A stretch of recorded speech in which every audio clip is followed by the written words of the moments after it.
All right, welcome back. So now what we're going to do is we're going to start looking at finger picking. We've talked about strumming. We've talked about flat picking.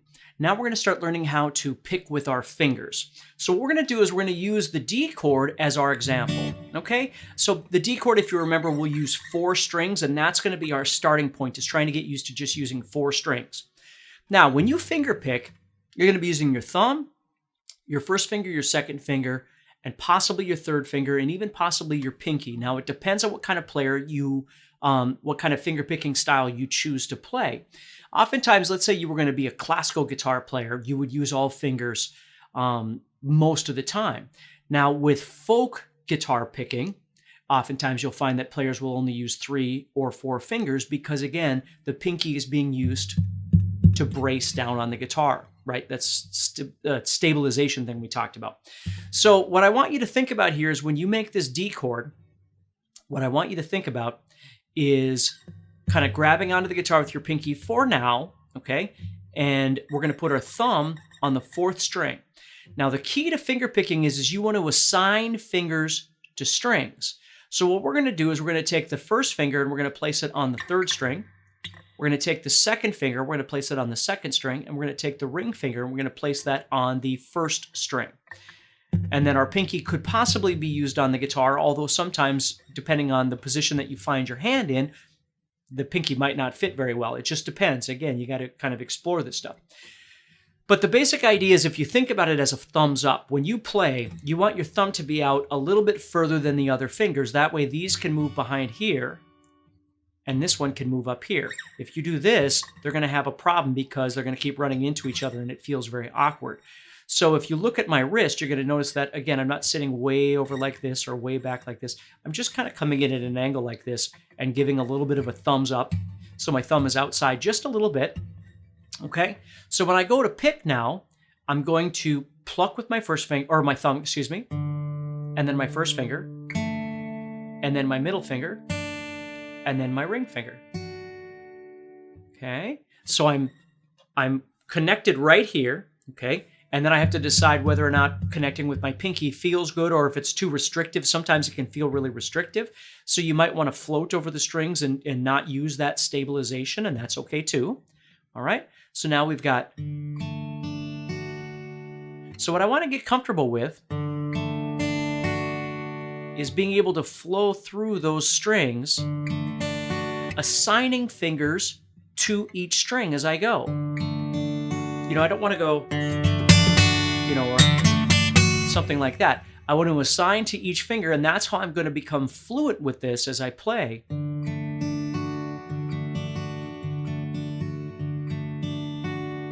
Now, when I teach finger picking, I like to teach that there's a couple of different directions that you can flow with your fingers. Now, in this case, we're moving toward the floor, right? We're starting up here and we're moving toward the floor. So I'm going downward toward the floor.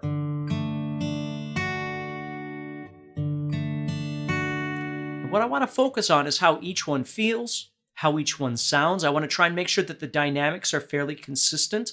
You know, I don't want my thumb to be really loud and then my middle finger isn't very loud at all. I want to find some sort of consistency between them. And I don't have to pick them really hard. You know, I don't have to do that. I can just kind of relax.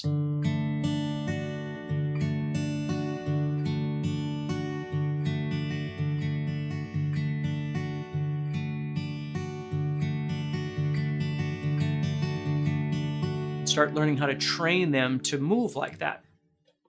Now, this is where the first finger picking bump in the road, if you will, is going to occur. Is you're going to have a couple of choices here on what feels best to you. And again, as you keep playing, you might change your mind, and that's okay. But the other way that people will play, again, folk finger picking, is to do what's called double thumbing. And what we're going to do is we're going to take the thumb, and we're actually going to use the thumb twice. We're going to play the thumb on the 4th string and the thumb on the 3rd string, which leaves the first finger for the 2nd string and the middle finger for the 1st string. And you don't use either one of these other 2 fingers. You don't use the 3rd finger or the pinky.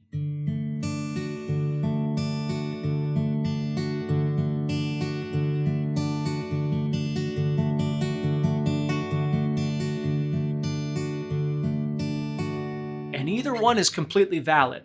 The double thumbing, what it does is it makes it a little bit easier sometimes because you've got a little more space between your third and pinky now where you can kind of stabilize your hand a little bit more. You've got some space there, kind of like you were doing when you were picking with the guitar pick.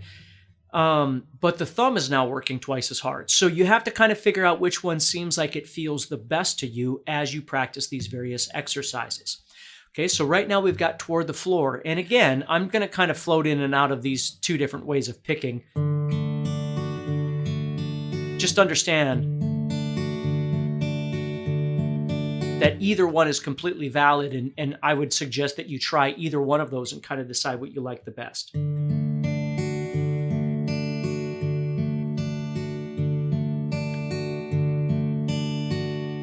Okay, now the next one we're going to do is going to go toward the ceiling. We're still going to start with the bass note though. Okay, so we're starting with on the downbeat playing that root, which is the fourth string, the D. Okay, but then the rest of the fingers are going to flow toward the ceiling. So now what we're going to do is going to pluck the fourth string, and then we're going to head down here to the first string, second string, and third string. And again, I'm assigning fingers. So if this is what I was using to go toward the floor, I'm going to try and use that same thing, but this time I'm going.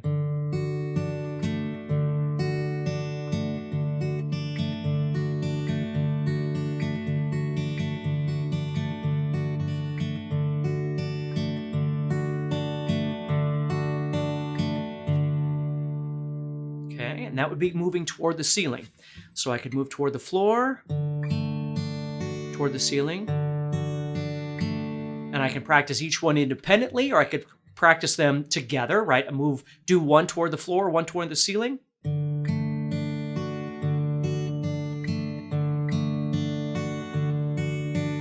With my other fingers like this.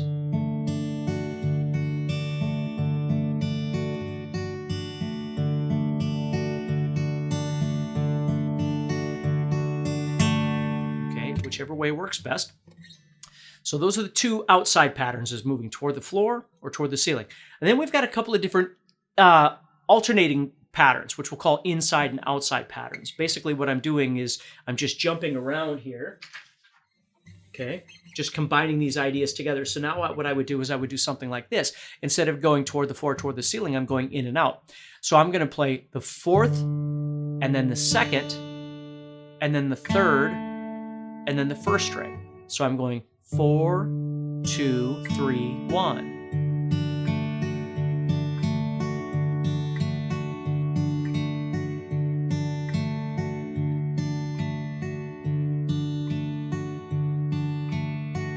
Okay.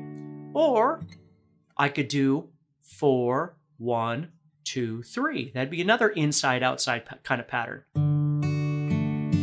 Or in and out pattern.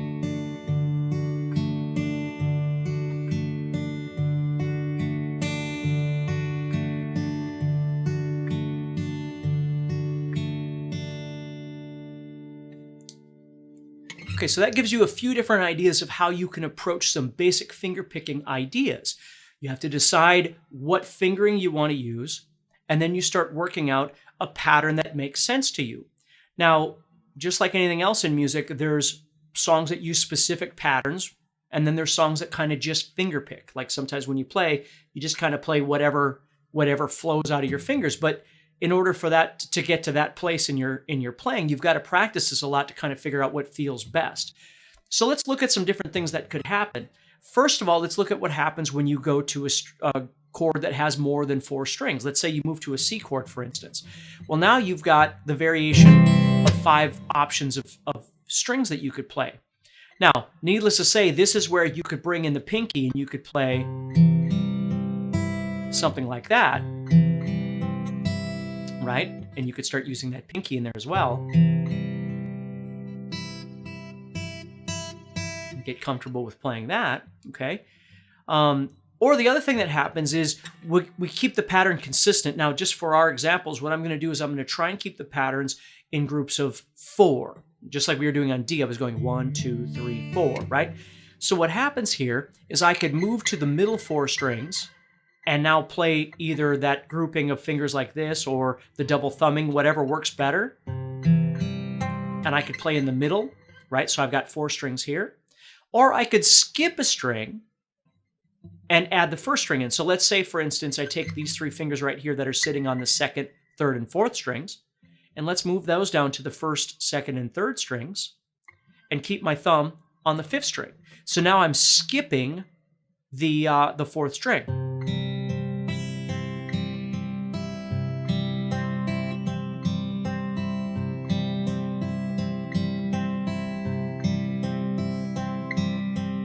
Or if I was double thumbing,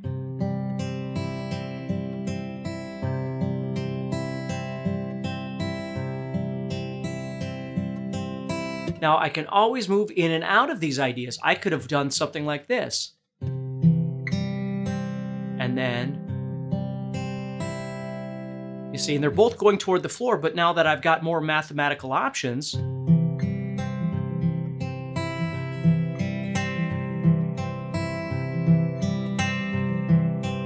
notice I'm playing 5th string, 4th string, 3rd string, 2nd string, and then I'm playing 5th string, 4th string, 2nd string, 1st string.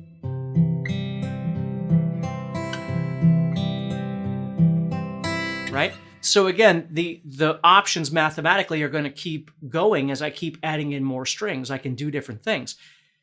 If I go to the 6th string and play a G chord, for instance, now I have 6 different strings I can deal with. It doesn't mean I'm obligated to always play all 6 in every picking pattern that I do. But understand that the same idea of moving toward the floor or toward the ceiling or in and out, I can pick and choose which strings I want to use in my pattern. Right? So let's say I did a G and I did an in and out pattern. Let's say I did 6, 2, 4, 1.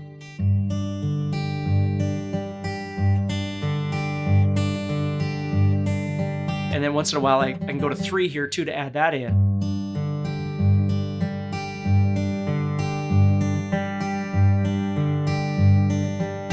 You see, my options keep changing, and that's why when you first start doing this, it's nice to just start with a D, and then you don't have to worry about all those other mathematical variables. Just start with having 4 strings, work your way toward the floor, toward the ceiling, or one of those various in and out patterns and see what you can do. But that's the idea of how it would work. And again, we're going to be looking at some song examples that will show you this too. But as you start adding in other chords that use more strings, you have to sort of sacrifice some of those strings. You're not going to use them all the time.